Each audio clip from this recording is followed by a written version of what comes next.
So I posted it on Instagram and TikTok.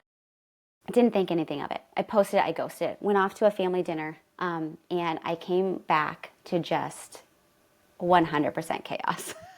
The whole internet, I mean, the things that were said, some of the things I can't even say out loud because it's just so nasty. And I didn't expect any of it, but my account also skyrocketed with so many moms being like, I had the amount of moms that said, I never had the courage to say that out loud because I didn't want someone to think that I was a bad mom because of that, you know? And I just, yeah, there's so much to be said on that, but the hateful comments, it's really hard for me still to look at them because it's very easy when you share yourself online to see these comments and believe them as reality when they're people I will never meet in my life.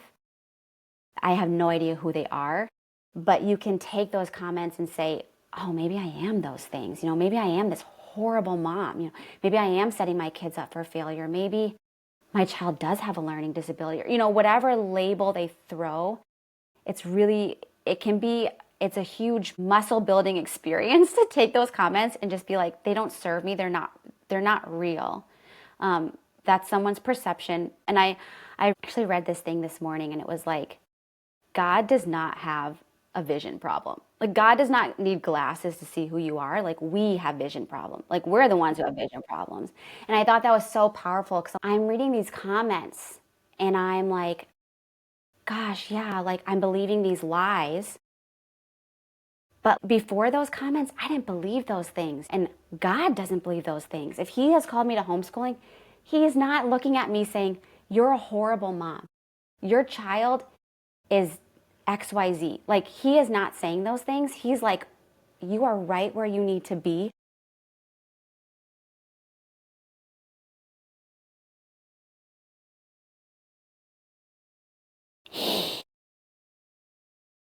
Your child is right where they need to be. Hi, I'm Kristen Bruinius, and this is the Overcomers Podcast. I'm so excited for you to hear the stories of incredible people overcoming trials and turning them into triumphs. From everyday moms and dads to entrepreneurs to community leaders and beyond, you'll see how everyone has a story of overcoming, and those stories are what connect us all. Let's hop right in.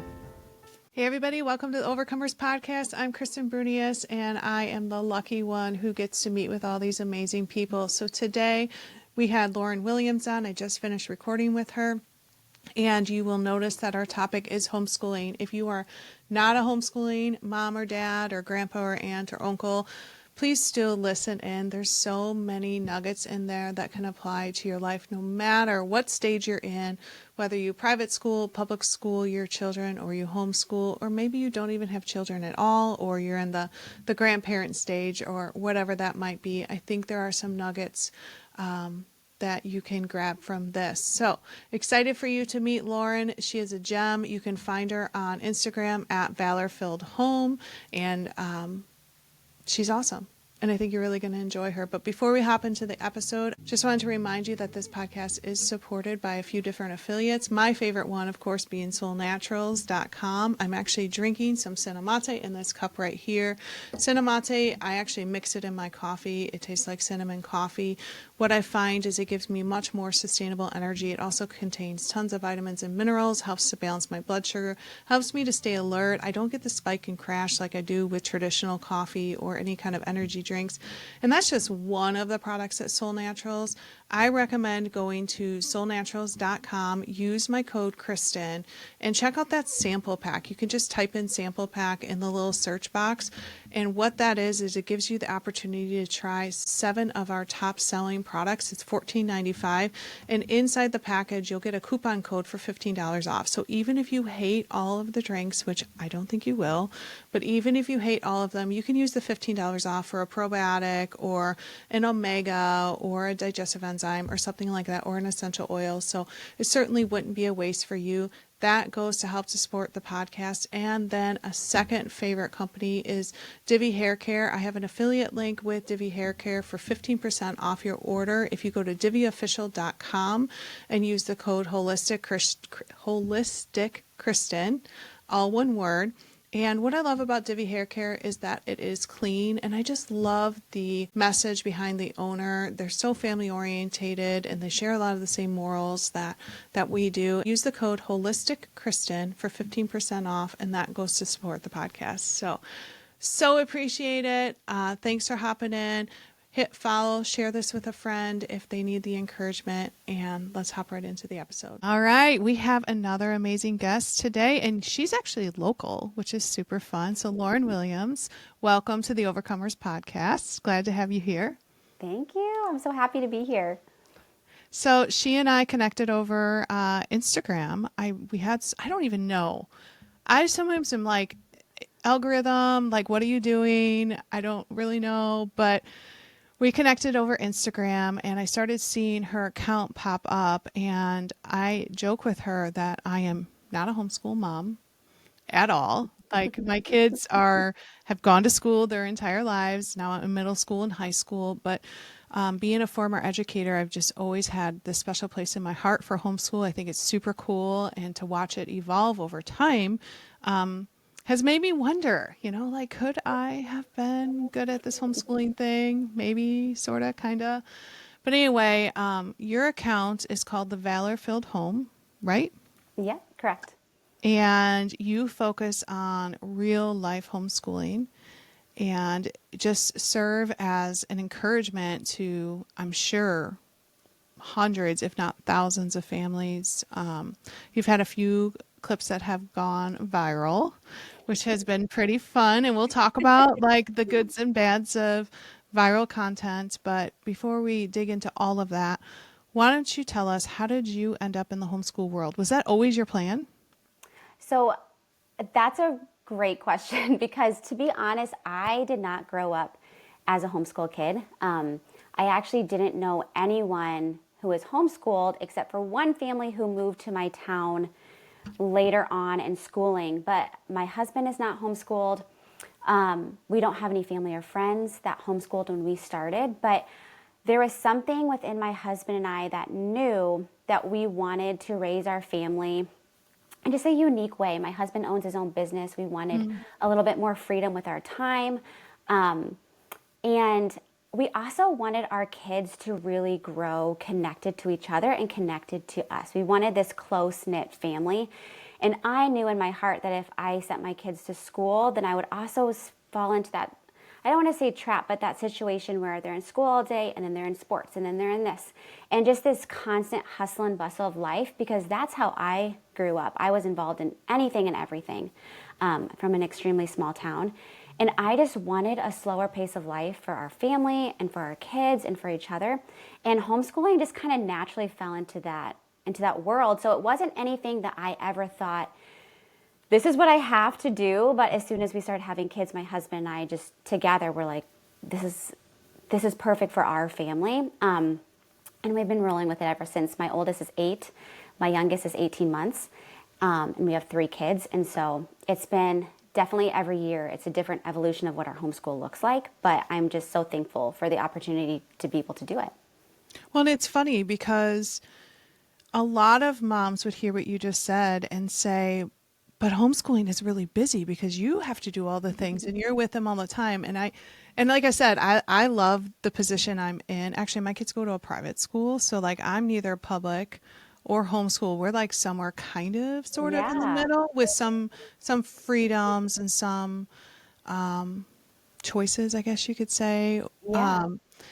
But I have had friends who have pulled their kids out of the school system for just that reason that you talked about, where they're like, I'm just so tired of like my kids sleeping in and I have to wake them up. And then this day is the blue day. And then on Thursday, they have to dress like the letter B. And then I have to fill out this form and my kid's struggling in this area. And it's just, and I can definitely see both sides, but I just think it's kind of funny because there could be the argument that as a homeschool mom, your life gets busier.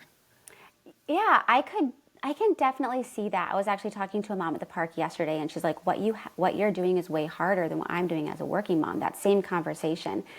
And I think that's just the perfect example of every family does what works for them, and what works for one family is not going to work for another. And what's perceived as stressful to one family is not perceived as stressful to another. Because I looked at that mom, and I even look at, you sending your kids to private school where you do have a little bit more freedom, is like, yeah, but what do you do on those sick days? Your child is sick and you're struggling to find childcare because you're having to go to work or this and that. Waking your child up and getting them to point A at a specific time. Like, to me, that sounds so stressful. Like, I love to be able to wake up, start school when we want to. Sometimes that looks like 3 o'clock in the afternoon. Sometimes that looks like over dinner time, like, to Right. be honest. But I knew both my husband owns his own business, like I mentioned, and I used to work for the hospital setting. So there was zero flexibility on if our children get sick of who's going to watch them if I'm Right. not able to send them to school. And so I love that freedom that I have. And to me, it makes things less stressful. But I do get that point where other moms could say, how do you feel being not only mom, but also teacher and lunch lady and PE coordinator and this and that? And you do wear a lot more hats. But I think that's just, if you feel called to that, God gives you so much grace in that. Like, Amen.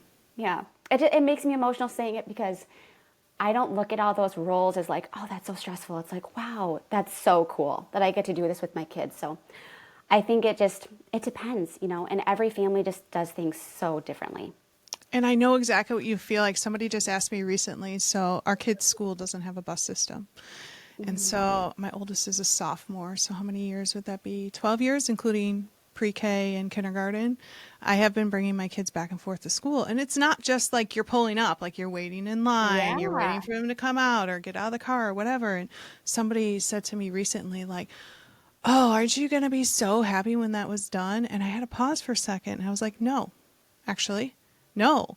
Because I've worked from home the entire time my kids have gone to school. And I've always been like, wow, this is such a privilege that I get to be there, with exceptions, to drop them off and pick them up every single day. And Yeah. so it's a perspective. And like I said, it's not for everybody. And like you said, it's not for everybody. But I was feeling a little bit last night. My son had an assignment that just was not clicking. And it was 8:15. And he was tired. He was actually starting to do worse on the assignment. And I finally said to him, buddy, like, we just got to call it a night. And he was like, I'm going to fail tomorrow. And I was like, it is what it is. And there was one of those moments where I was like, man, this is one of the weaknesses where I wish that there was something that I could do to be like, let's pull it back a little bit. He didn't get this concept, but there is a level of traditional schooling where, like, he went to school today and he probably did fail it. And it is kind of sad. So let's talk a little bit about, that's one of the benefits of homeschooling Yeah. is like the situation I just described. So why don't you dive in a little bit to like what homeschooling looks like for you?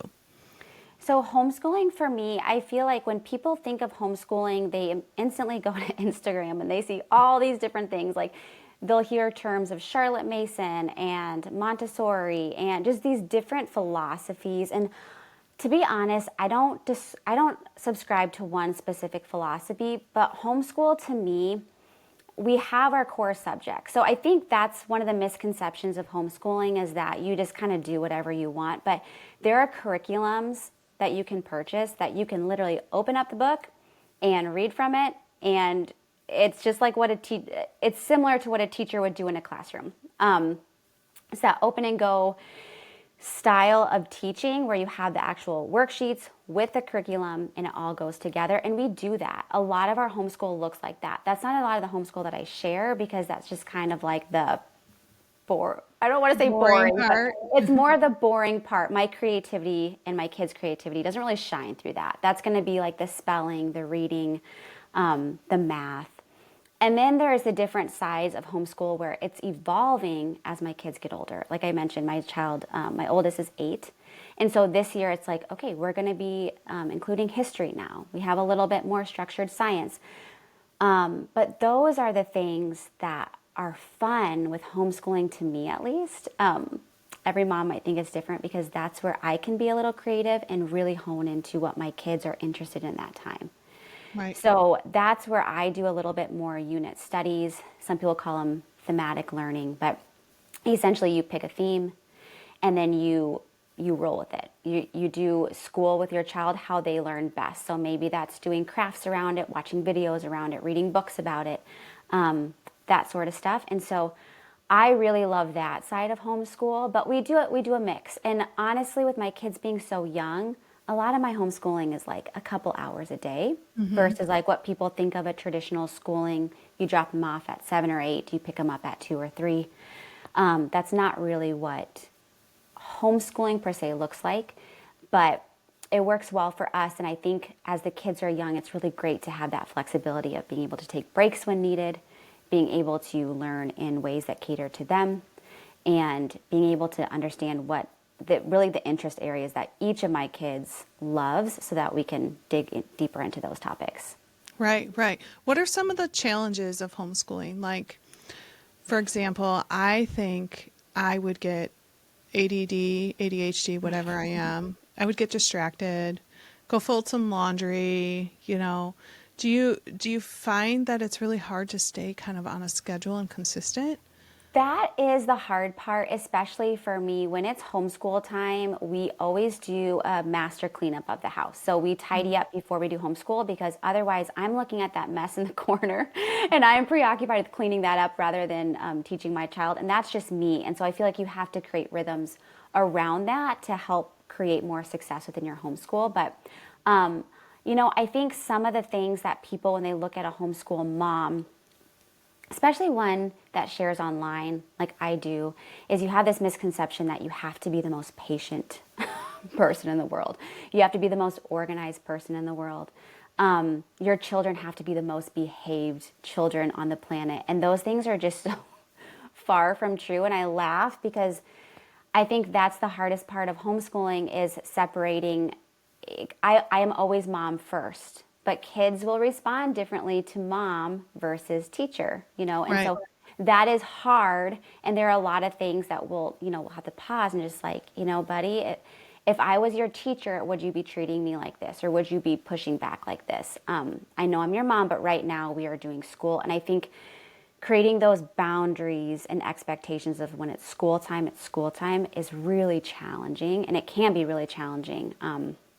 But as you kind of create your flows and rhythms, things just you just get better at it, just like anything else. Your Right. kids start getting more aware of what's coming next. You are able to pivot and be more flexible as a mom, as a homeschool teacher. So I think those could be seen as cons, but I think, to be honest, I feel like teachers experience probably very similar things in their classrooms as well. And so it's just kind of the nature of just teaching children at large. It's just challenging, but having the role as mom on top of it can definitely Right. lead to some different expectations. Yeah, yeah. And like I said, I've worked from home since my oldest daughter was about 6 months old, and she's almost 16. And I feel like, in comparison to homeschooling, if you're not careful, you can get caught up in unloading and loading the dishwasher, swapping the laundry, that kind of stuff. And it did take me several years to be like, nope, at, just like a normal work day, I start working at 8, and then I work according to a Google Calendar, whatever happens throughout the day. And so, yeah, I may not be switching laundry until 3:30 in the afternoon, and people would think, well, you've been home all day. Why aren't you doing that? But I'm working, right? Yes. Yeah. You know what? I think the expectation, that is so true. Like being a working mom and being a homeschool mom, or be a working mom from home, being a Yes. homeschool mom can be very similar, because I have had that too, where it's, just like family in general, or my husband or whatever will be like, can you do this? Can you run this errand? It's like, well, we're doing school right now. And that Yeah. kind of trumps that priority, which I can totally, totally see that being very similar. I think one tool that I use, and I say I use it for my kids, but to be honest, I use it for myself too, is a visual timer. Like these things are magic, because even if we're just having a hard day where it's like, okay, we're all having a hard time focusing, I'm going to set the timer for 15 minutes. Like once that timer goes off, we're done. It doesn't matter if you're middle of the problem. It doesn't matter what not. Same thing for chores for me. It's like I'll set a timer for 15 minutes to fold laundry. Whatever I fold in that time, great. And then we're moving on to the next subject. I think just little things like that can be helpful. But yeah, it is just kind of like growing, evolving, gaining more confidence, the power of no, as well, to be able to take on extra tasks and things like that is so important. Yeah, 100%. And I'm so glad that you brought up that that difference, because in some of my friends who have tried homeschooling and then it didn't work out, those were some of the weaknesses that I would identify. Is it was just like they were trying to, it's like that whole analogy. Have you ever seen like when they put rocks in a glass, or they put sand in a glass and then they try to put the rocks on top of it and the Yeah, rocks don't fit, but if they put the yeah, rocks in first and then put the sand around it, it feels like the same thing, where they were like trying to fit homeschool into their life when it was convenient, instead of yeah. making homeschool a priority and then fitting the rest of their life around it. So you'd still have to prioritize it either way. Oh, yeah. Yeah. And I think what's cool too, so our schedule looks a little bit different than even like some of my friends that homeschool, because my husband works Monday through Saturday. So he's gone part of the day on Saturday. So for us, it's like, okay, we don't have to do school. No one's telling me I have to do school Monday through Friday, So Right. we usually do Monday, Tuesday, off Wednesday, Thursday, Friday, Saturday, because that works for us. Um, and so I think that's another really unique part of homeschooling too, is you can kind of make, if it's not working one day, I'm not going to stress my child out and be like, we have to do school right now. You can kind of fill in those cracks a little bit differently than a child who's like, I don't want to go to school today. And it's like, well, you kind of have to. Like, you have to go to school. This can look a little bit different, which I have really grown to love, because then we get, on Wednesdays, when my husband has a little bit more flexibility in his work, we get to spend more time with him. So yeah, I there's so many pros, there's so many cons, there's just so many nuances. I feel like everyone does it a little bit differently. Yeah, yeah. And that's what I love about homeschooling. So the question that I'm sure you get a lot is socialization, which I feel like, do people still question this, or have we like all figured this out? Or is it still a Um, thing? So we used to live in a big city before living where we live now. So I got that a lot more when we lived in the big city than we live Okay. here. I think where we live now, there's a wider homeschool Okay. network. So it's a little bit different, but I still definitely get that. And I actually just made a reel about this the other day because I was laughing because of that exact thing of like, is your kid going to be socialized? And I was like, it's Thursday. That means it's day 4 of the week, and I haven't on. Today is my 4th play date. Like, we are constantly around people, and I'm an introvert, so that's saying a lot. But I think too is that you as the mom are responsible for that, because I can get stuck in the hole of just staying home all day. Like, that's my happy place. Like, I could be home all day with my kids and do nothing. I know that would not be serving them though, and so we do have a rule in our family that they are only allowed to be in one extracurricular at a time. So right now my son's in soccer. So he sees his soccer buddies 3 times a week, 2 practices in a game. That's their socialization there. And then on top of it, we have co-op that meets every couple weeks, which we meet with 4 other families. And then there's play dates and get-togethers and things sprinkled in. So that has never been an issue for me. I honestly wish it was a little bit more of an issue, because I'm like, okay, you guys, like, a mommy also has to do stuff around the house. Like, it is my duty to, keep up with the housework and go grocery shopping, and we can't just like do school and be with friends all day, which is great. But I think, yeah, I think that myth or that concept is starting to die a little bit. But yeah, it is still a question that I get quite frequently. I'm trying to think if there's any other things, like, do people ever question your qualification? Because I could see some, Oh, yeah. is Yeah. that a big thing? That is a big thing. Okay. I Tell get us that a about lot. this. Yeah, I get that a lot. I'm trying to think of how to word this. So, not necessarily like, do you have your teaching degree? But just like, what makes you think that you're qualified because you're not teaching in a school, So similar, but I think there is a lot of misconception that, I truly believe that if you have the call, if your heart is pure and good and you want to homeschool, you feel like that's a desire the Lord put on your heart. He will equip you for that. I don't subscribe to that narrative that you have to have a teaching degree in order to teach your children well. Are there some areas where I'm like, okay, we're taking it year by year, and I'm like, when my child is in high school, I am not good at math. Do I really feel like I could teach my son math at that level or whatever? There are these doubts that can come into your mind, but there are so many resources for homeschool families out there to receive help in areas that you maybe feel like you are not fully equipped to teach in that season of life. But me personally, those attacks can hurt, right? Where people are like, what gives you the audacity to homeschool your child? But, and I could very easily clap back and say, I have my master's degree in occupational therapy. I'm well versed in childhood development. There's a lot of things that I could say, well, I actually kind of I have a little bit more knowledge in some areas than like someone could teaching in a classroom. But there's no point in that, because I feel like I said, if the Lord is putting that desire on your heart, He will equip you well. And you don't have to justify what your degree is, if you have one, that sort of stuff, to make you a good homeschool teacher for your family and for your kids. That makes me so sad. I thought for sure that wouldn't be an argument, but I guess as you were talking, I was thinking about the attacks that I sometimes get online with like supplementation, because that's like my real job. Podcasting is my fun job. Yeah. And people will come at me and say, well, who do you think you are? You don't have a nursing degree or a medical degree. And it's like, yeah, nor do I act like I do, Yeah. And Yeah. so I think that there is this lie out there that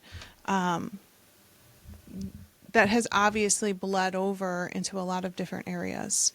And so that makes me really sad that that people would say that to you. Yeah. Because And I think a lot of it comes from good intentions, right? It's like people are like, we don't just want homeschool families to just be able to do whatever they want, because in reality, there are some homeschool families who take advantage of that. And it's not coming from a good heart, and it's not coming from a place of, I really want to do this. It's just kind of like, we're just doing it, And I think it comes from a good place. However, I think in our society, we're so tied to like, what is your degree? And it's like, right. does that really matter?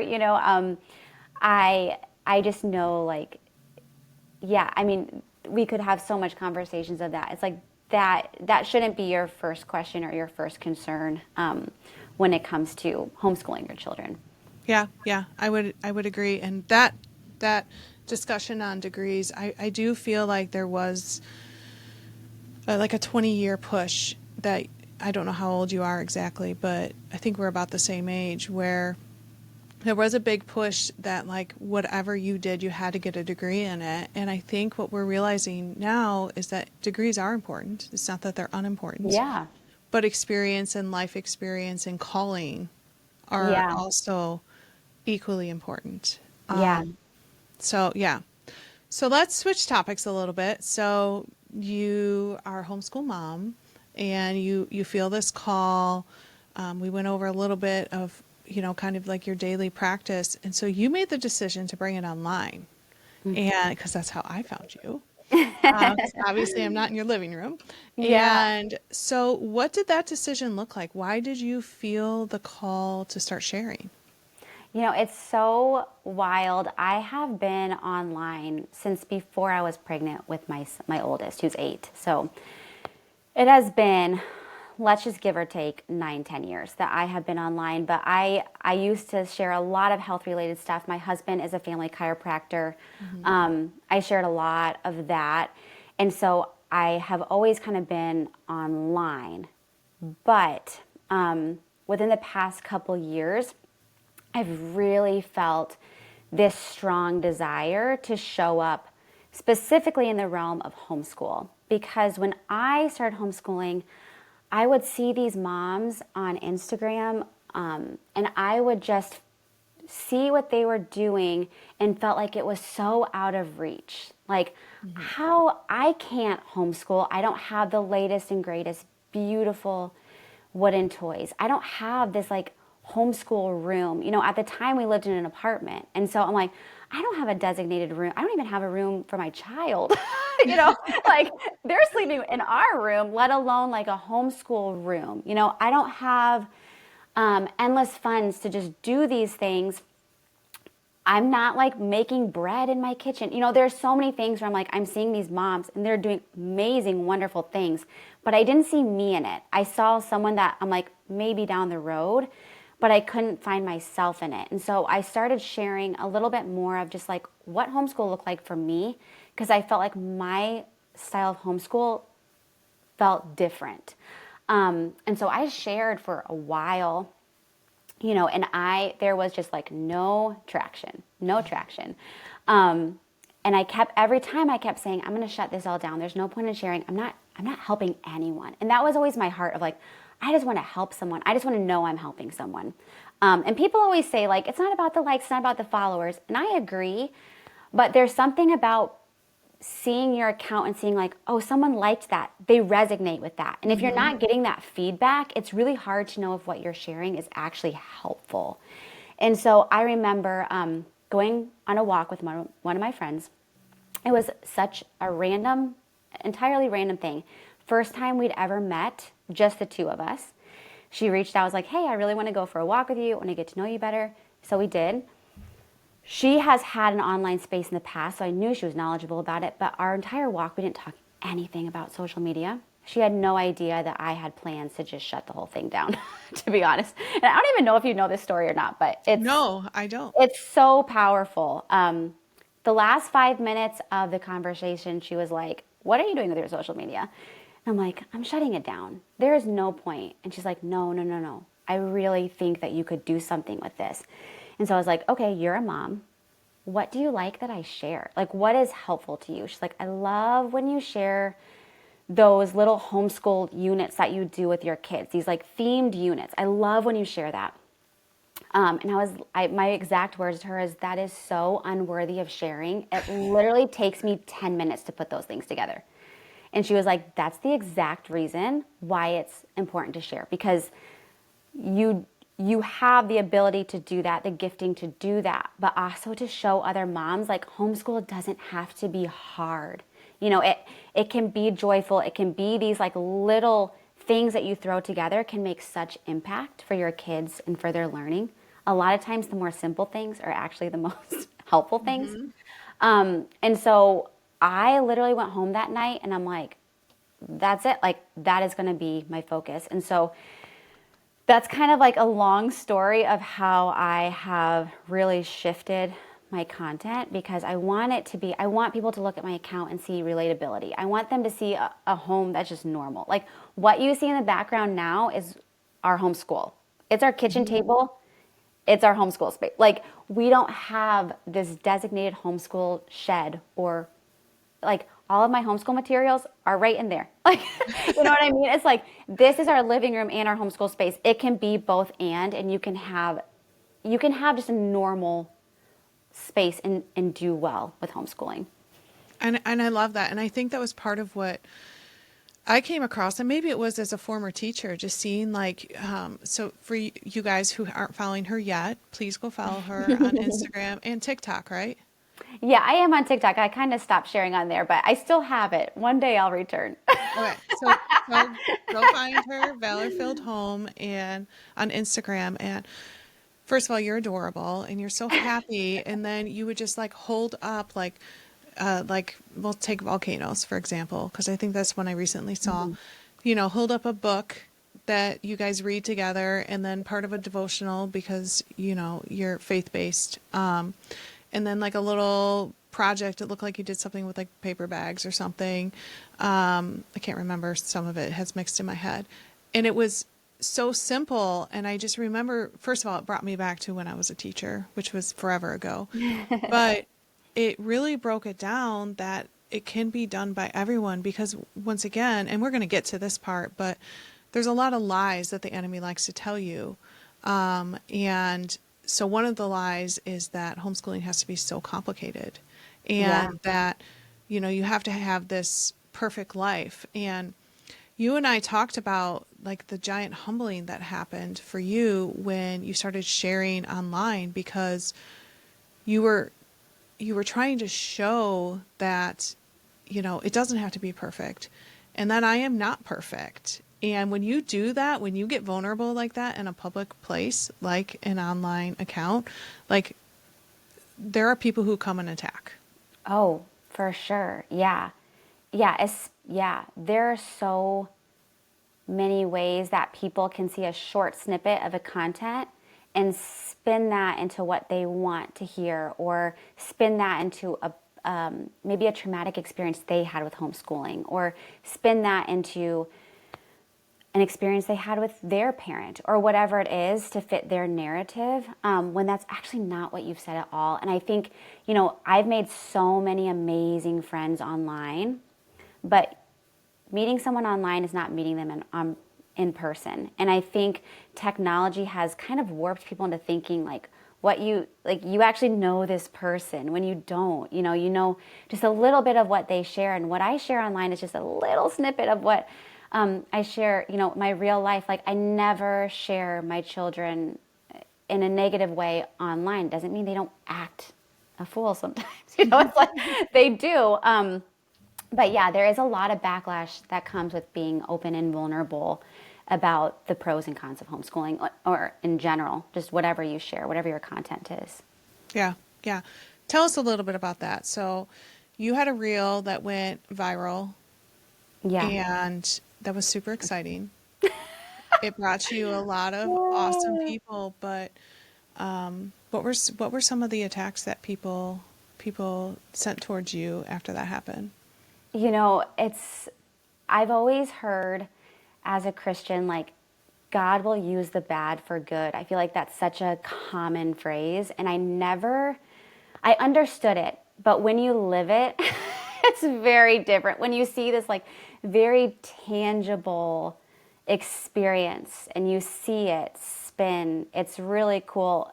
But there's still a lot of hurt with it. So back in August, so at this time, a few months ago, I had made a reel and we had friends over. It was their first year homeschooling.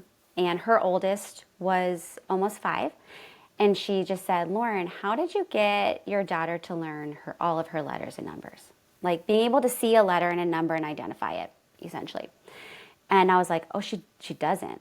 My daughter's 4 at this time. I'm like, she doesn't know all of them yet. And she was like, what?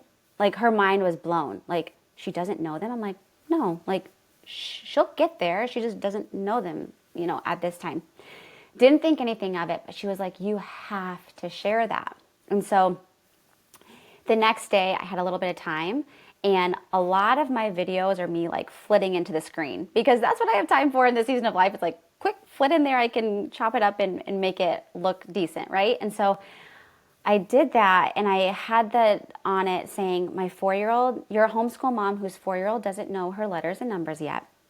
And my 8-year-old is not reading chapter books yet. So if you actually look at the phrase, I never said anything about my daughter not knowing any letters and numbers. I never said that my son could not read anything, but people will see just a little thing and then they'll create this giant story. So I posted it on Instagram and TikTok.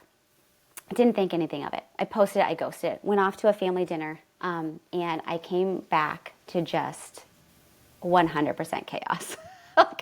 The whole internet, I mean, the things that were said, some of the things I can't even say out loud because it's just so nasty. And I didn't expect any of it.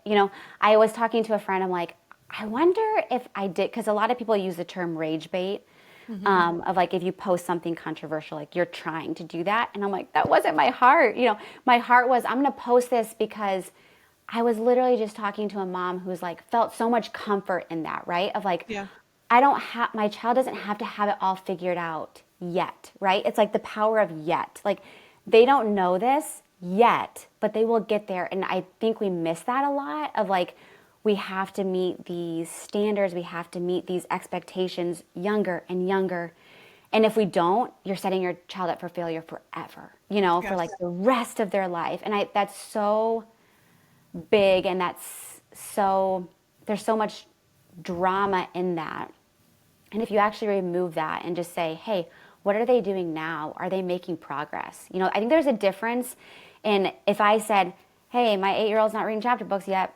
We're not reading at all. And I'm not even trying to, I think there's a big difference in that and being like, look at where my son started and look at where it is. But people don't see that, I'm not sharing my whole story in one little reel. So yeah, I got a lot of backlash, a lot of really hurtful things.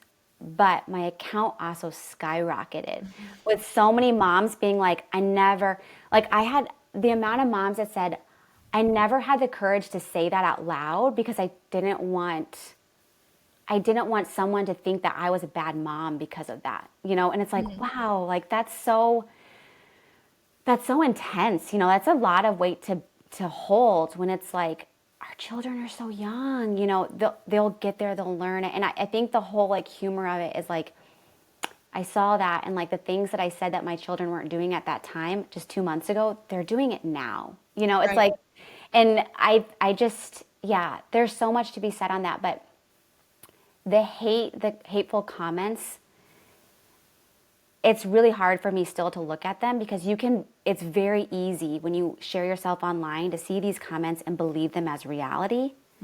When they're people I will never meet in my life. I have no idea who they are, but you can take those comments and say, oh, maybe I am those things. Maybe I am this horrible mom. Maybe I am setting my kids up for failure. Maybe my child does have a learning disability. Whatever label they throw, it's a huge muscle building experience to take those comments and just be like, they don't serve me. They're not real. That's someone's perception. That's not real. And I read this, actually read this thing this morning, and it was like, God does not have a vision problem. Like God does not need glasses to see who you are. Like we have vision problems. Like we're the ones who have vision problems. And I thought that was so powerful because I'm like, I'm reading these comments and I'm like, gosh, yeah, like I'm believing these lies. But like that is not, like before those comments, I didn't believe those things, and God doesn't believe those things. If he has called me to homeschooling, he is not looking at me saying, you're a horrible mom. Your child is XYZ. Like he is not saying those things. He's like, you are right where you need to be.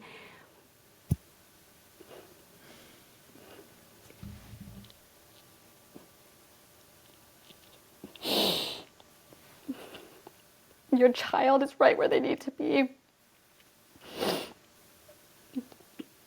And I could so easily go on those platforms and just crush those people. That's what my flesh wants to do. But I think the most powerful thing that I did for my sanity, for my being, is just staying silent, Yep. I've had so many people reach out to me, and I think that's something so powerful, is that you don't have to point out other people's mistakes or issues in order to make yourself feel bigger. People see that. They see the nasty without me having to point it out. They see the bigger person without me having to point it out. And so I haven't responded to a single message, a single comment. And I'm just like, I am proud of myself for that. It still hurts, and I think, yes, there is truth of like, you're opening up yourself on the internet, you're opening yourself up to this, but I still don't believe that anyone deserves things of that nature. But it does, like, it builds a lot of character. I'll say that. Oh yeah. And to your point about silence, we've all had our share of times when people will say things about us that are just utterly not true. And it's so hard not to believe those things, but I think that there's something so powerful about silence. Yeah. And sometimes silence can be the strongest argument. And of course, I'm all about resolution, when the time is right, if it's a particular situation, but certainly for an internet attack, like you don't give them any of your energy. You No. don't, the whole term keyboard warriors, or am I saying that Yeah, correctly? I've heard that. I heard that recently. I Yeah, love where it. yeah, it's just not worth it. And I was going to ask you if you had any response, because I think you had every right to even just to block them, you know? Yeah, yeah. I mean, there were a couple people that I did take that action step of like, okay, this isn't necessary, for anyone's eyes, let alone mine. Um, One thing that I have started doing, which for me, I think it was just powerful for me to start taking back the truths, is if there was something that someone has said, saying, this is what someone said, but this is what I see. Like, this is what I see, this is what God sees, this is what my family sees, this is what the people closest to me sees. And that has been so empowering to me to, spin these negative things and use them as like, but that's not reality. Oh, This is that's so actually my good. reality. And I think that's been so powerful, and then I see just like, you know, you see within your family, just like certain things just like working. And I feel like for homeschool, like it's just working for our family. But the enemy sees that and he doesn't want families to thrive. And he specifically does not want moms to thrive. Let's just be real. Like, we are just like always attacked. And so these negative comments, I'm like, yeah, you don't want this to work, but it's working. And like, look at my kids. They're, look at where they are now. Look at where they started. Look at where I started. Look at where I am now. And I think it's just so powerful. Yeah, yeah. And what I also think is powerful is how you moved through that. And I was just having a discussion with someone where we're studying Psalm 23, and it talks about how Jesus walked through the valley with us. And a lot of times when we're in these valleys, all we want to do is curl up in bed and quit and stop, and or we'll do the opposite of walking, which is run in the other direction. I'll Yeah. close my account. Oh, yeah, for I'll sure. stop doing those things. But in Psalm 23, it talks about walking through the valley, and so in other words, you just kept posting. You just kept showing up as yourself, and you did not let them stop you, and you didn't run away from it. And I think that speaks volumes, Yeah. because it'd be so easy to quit. Oh, for sure. And you know what? It's so like a couple of my friends are like, Lauren, you need to journal these things, like write these down so you remember them. And I remember the night that all the chaos broke loose. I was on the phone and I looked out my window and there was a horrible storm that night. And we live on like a cul-de-sac. So when it rains, sometimes like the rain builds up, but nothing like this. Like I looked out the window and our trash cans were literally floating down the street. There was like where we live, like there's no river or like anything close in super close proximity to us. So our street was flooded. And in my brain, I kept thinking like, my posts are flooded with negativity. Like that's the phrase I was using. And I'm looking out my window, I'm literally seeing a flood. And I was like, okay, Lord, you're telling me to read Noah in the flood. I just know it. And so I open it up. It's like the most common Bible, one of the most common Bible stories. I'm like, I think God uses the most common stories to like have you read them and dig deeper and actually see what's going on. And I highlighted, he waited, he waited, he waited so many times, talking about Noah and how he waited for the flood to start, how he waited for the flood to end, how he waited for the dove to return. Like he just waited for everything. And then at the end, like everything that he waited for was there. Right. And so I saw that and I was like, in that moment, I'm like, I can't respond. Like I just have to wait for it to blow over. Because if I respond, my heart is changing because I'm doing exactly what I don't want to be happening to me. I just have to wait for this to pass. And I'll tell you, It has not passed yet, but I see that, and the way that I'm able to take those comments has changed. And so I think that was just like such a cool moment where the Lord was like, okay, life is crazy, but I'm going to show you a visual. I'm going to tell you exactly what to read in the Bible. I'm going to have you know exactly what to highlight, and it's going to shape your response. I love that. I love how the Bible is just so alive. You know, Noah in the flood, that has been something I've actually talked about on the podcast, is a Bible story that I've read my entire life. And when I was turning 41, it hit me in a new way because of 40 days and 40 nights and Yeah. the significance of the number 40. And the other day I was reading about David and Bathsheba, and it just hit me in a totally different way, like how terrible David is. Like, have you ever thought about that?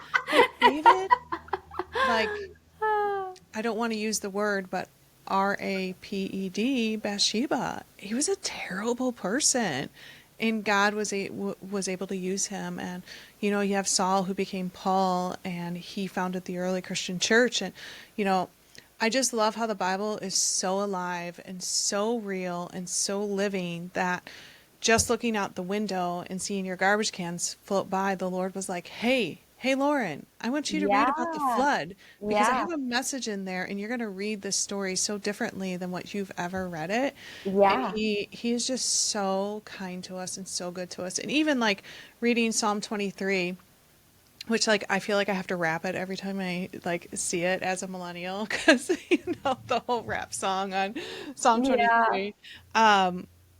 But he's just so good. Yeah. So let's talk.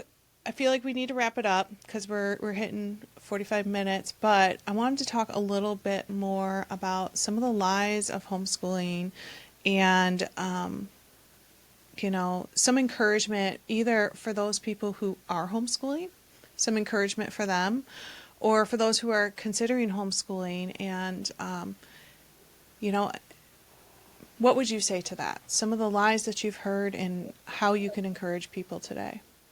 Yeah, we definitely talked about some of the lies already, of just like the silly ones of like, oh, your child's not going to be socialized, or you're not qualified to teach your child. You know, I think everyone is going to hear their own specific lies that cater to them. For me, a lot of the lies, since I do a lot of more of that thematic learning, so like you were using the example of the volcano, it's like, okay, once a week we choose a theme, and it's like a book, an activity, and a video, and that's how we learn about that, you know. And some people can look at that, and I can see the lie of, well, how is your child even learning anything? That's like so silly. But to me, it's like, no, the simpler the better. And I think truly for moms that are beginning, start simple. Like, you can get so sucked into like, what curriculum do I use? What gear do I need? What supplies do I need? But start simple. There's so many, like, if you don't want to buy a bunch of books, our home is a home library. But if you don't want to buy a bunch of books, like, there's libraries where you can rent books. There's so many great platforms that have a bunch of great videos that you can use for your kids. There's Pinterest. Like, the amount of stuff that I get from Pinterest, free printables, craft ideas, like, they're available for you. And a lot of those things are made by moms. And so, you know, like, they're going to be good. Like, if these resources are good for their family, they can be helpful for your family. So I think that when you start out slow, you know, get those, use free resources if that serves your family well. And then also, I think, look to your friends that are doing it, or look to people you trust that are doing it. You know, I fell into that lie of like, how am I supposed to be a good homeschool mom if I don't have X, Y, and Z? Okay, so look to, if you don't fit that narrative of homeschool mom, look to someone who aligns more to you, and ask them questions, and hopefully they'll be a trustworthy source for you. I think that was a mistake and a trap that I fell into. And then lastly, I think one of the biggest lies that we can tell ourselves, especially as moms, is we want to be a good mom. Like, and I've always heard that of like, if you're wondering if you're a good mom, you already are. So like Oh, so good. kick that Yeah. lie off to the side. But someone personally like me, like I dealt with postpartum rage after my second, and that was really hard. Of like, how can I homeschool my kids? I'm a horrible mom. It's like, no, I'm not a horrible mom. I'm going through a hard time. I'm not a horrible mom, and that's not who I am. And you're going to have hard seasons as homeschooling. You're going to have hard seasons as moms, but just ditching that lie of like, I can't do this because I'm a bad mom. I'm not patient. I'm not, and I tell all these things to my kids too. I use the example of, you're not, let's say like one of them hits each other. Like, you're not a mean kid. You made a bad choice, or you made a hurtful choice. You are not bad. You are not mean. That is not who you are. That is not how God created you. You just made a choice that is bad, mean, however it may be. And I think we need to use that for ourselves as moms. Like, I'm Yes. constantly telling myself as that a mom of like, I am not a bad mom. I'm just really overstimulated right now. And that led to me making a inappropriate choice of how I responded to my child, or this or that. So I think that can be so powerful. Just moms. in general, not Yeah, even just in general. Yeah. Yeah. Not even just as a homeschool mom, or not even as a mom, but even, if a friend says something like, you're not a mean person, you just really said something that was mean, like we Yeah, could even use yeah, that in friendships and workplaces and all yeah. of the rest. Yeah. Well, is there anything else that I'm trying to think if there was anything else that we wanted to talk about? I think you do a great job of showing up authentically who you are. You're an encouragement even to us homeschool moms like me who really enjoy your account. Thank you. Is there anything else you wanted to add? I think one of the things that has been highlighted most to me lately is just like another encouragement, like a wrap-up encouragement for the homeschool mom, is that we can feel very isolated. I think that's another lie of like, we're home all day with our kids, like we're in charge of meals and dishes and this, and no one's seeing what we're doing. People see a glimpse of what I'm doing because I share online, but that's just a very small snippet. And so you can feel very isolated, like no one's seeing this. This isn't paying off. And I think the verse in the Bible that is like my verse, like I have just like stamped it on my heart forever. It's just like, we have a God who sees. He's a God of seeing. He sees everything that you're doing for your kids, for your home, when no one else does.